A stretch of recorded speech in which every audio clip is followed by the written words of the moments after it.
देवोपांच्या पुण्य मला कळतं जेव्हापासून देवोपाच्या पुण्यतिथीला मी येतो कधीही मिस झालो नाही.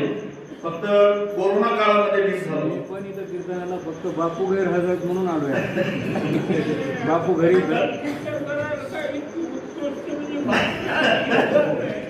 तर अतिशय छान या ठिकाणी पुण्यतिथीचा कार्यक्रम साजरा झाला. उर्वरित जो कार्यक्रम आहे तो नियमाप्रमाणे दिंडी आणि देवोपाने लिहिलेल्या ग्रंथाची मिरवणूक या ठिकाणी निघेलच.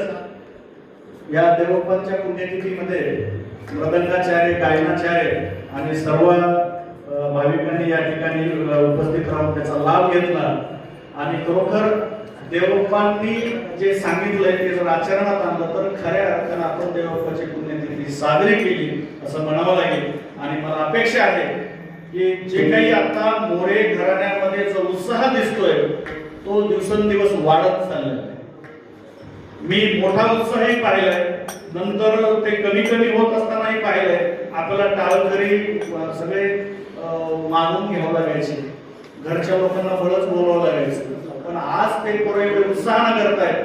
तर भविष्यामध्ये जे काही देवोपण अपेक्षित आहे ते नक्कीच होणार याबद्दल मला शंका नाही. रामकृष्ण आहे.